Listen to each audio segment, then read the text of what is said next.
are busy with the economic NSSC syllabus of Namibia.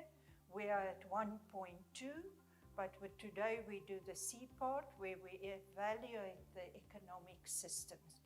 We have started to evaluate it by looking at the advantages and disadvantages of the planned and the market economy. We will continue with the mixed economy today. Okay, firstly, before I start with the mixed economy, I want you to remember, if I talk about the economic sector, that I talk about the primary sector. And this sector is where natural resources is extracted, and like gold, for example. And then the next economic sector that we get in every country is the secondary sector. They also call this an intermediate sector, or the sector where they use the resources, the natural resources, to change into a semi-final or a final good and service. Okay, and then we get the third sector, which is the tertiary sector. The tertiary sector is the service sector. In this sector, it has to do with marketing this final products, distributing it to me and you as clients which are using it. Okay, then there is also some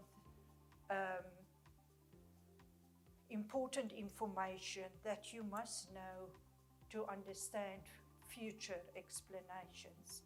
There's a difference between privatization and nationalisation. You already have picked up that market economies is mostly, and as I have said, owned and controlled by the private sector.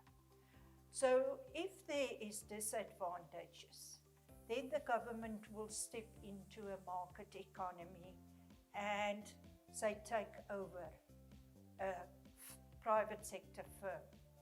And that firm will then, that process of taking over a private sector firm is called nationalisation.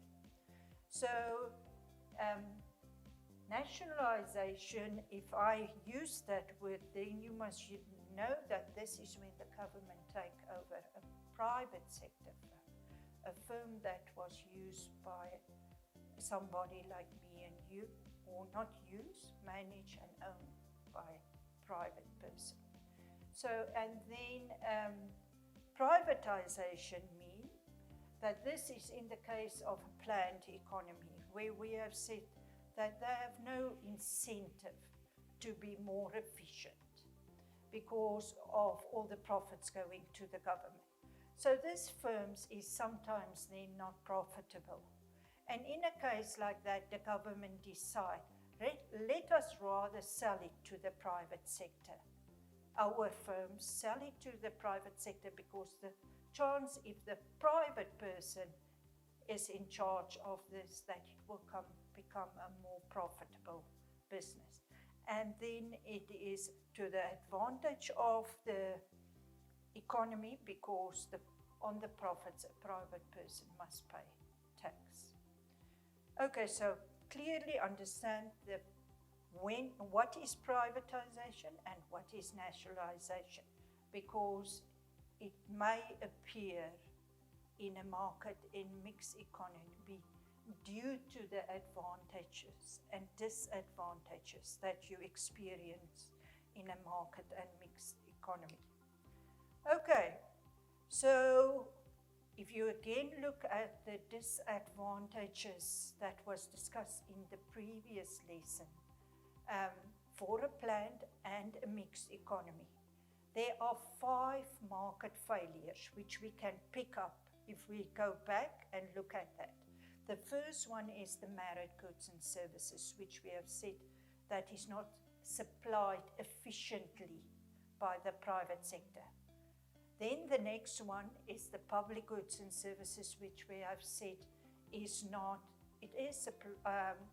supplied at all.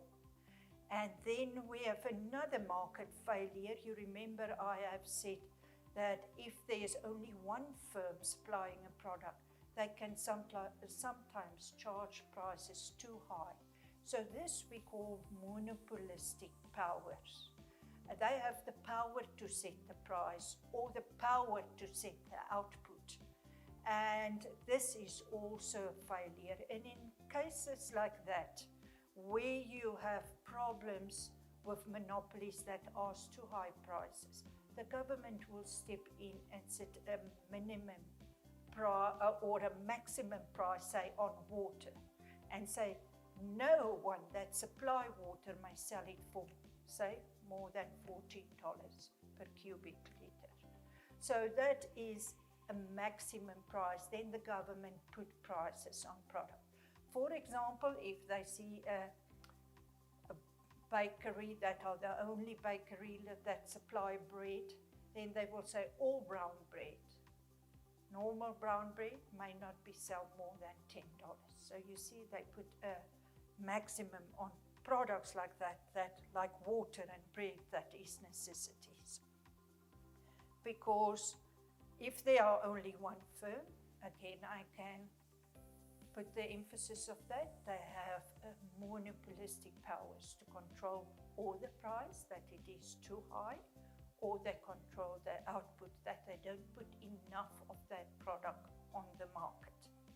Then the last failure, there are 5 failures as you can pick up. The last failure is the unequal distribution of wealth, which is very relevant in a market economy, because those who produce more, which are more successful, will earn more, and that causes that some people have lots of money and others very little. Okay, so that is the privatization, nationalisation, and we have looked at the market failures so far. So you can use do group work again for students in a group, and you give them 10 to 15 minutes to discover what features will a mixed economy have. Now, before they do this, they must consider that what is a mixed economy? A mixed economy exists because of the disadvantages that is in a market economy. And because of those disadvantages, the government step in and provide certain products. And as soon as the government step in and provides some goods and services that is not security and defense, then it's not actually anymore a market economy. Then it becomes a mixed economy. And the same story in a case of a planned economy. If there are disadvantages in a planned economy and the government feel that there are businesses that are not profitable and they want to sell these businesses to the private sector, that it can be run profitable and that the government have less costs that they must cover every year of that business, and they can at least earn taxes out of that business. But this process of privatization actually means that it is not only the government that own all the resources and all the assets and all the businesses. Then there are the private sector businesses involved, and that means it's not a pure planned economy anymore. So take all of this into consideration, that as soon as the government step into a market economy, it becomes a mixed. As soon as the private sector get into a planned economy, it becomes also mixed. So take this time and discover what the features of a mixed economy may be. Okay. See if you also agree with me that the government and the private sector are involved in a mixed economy. That must be one feature. And that the government step in to solve failures like married goods, supply enough of it, public goods, supply enough of it, because in a market economy there are not enough merit goods or public goods at all, if it is left to a market economy, then distribute the wealth more equally. How can the government do that?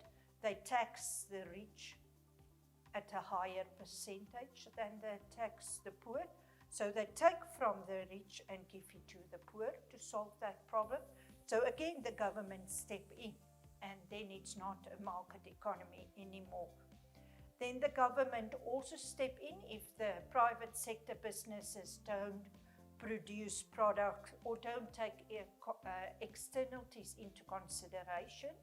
Then the government step in and set laws and say, according to the laws of this country, you must put filters in your systems to avoid the air pollution, because this is negative for the people that walk in that area or live in that area. Okay, and then another feature of this system is that they maximize profits, like in the private sector, but they also look after the welfare by providing merit goods and public goods. Assets are owned by the private sector and also owned by the government, like you can see in Namibia the case is. And prices are normally set by demand and supply, but the government step in case of necessities and if the prices is too high. Okay, as a conclusion, you must understand the advantages of a planned and a market economy. You must understand what is merit goods and public goods, social cost and social benefits, and privatization and nationalisation, and discover then the features that will occur in a mixed economy. You are offered exam questions here.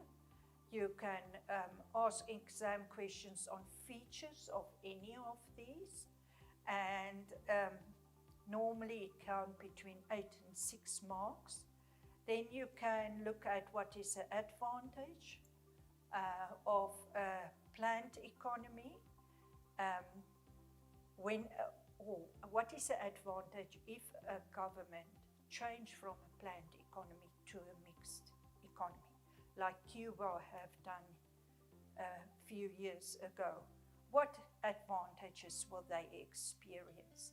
And then define, for example, what is privatization that you can do, or nationalisation, for 2 marks. And then another question which you can be test your students on is what is social cost. Say if a hotel, like I've mentioned, is built in a botanical garden or in a protected area. And then the last question that I have here is, which you can also ask, is features of a mixed economy. Here is a lot of questions. That is not the only ones, but that is questions that you can use in an exam or a test.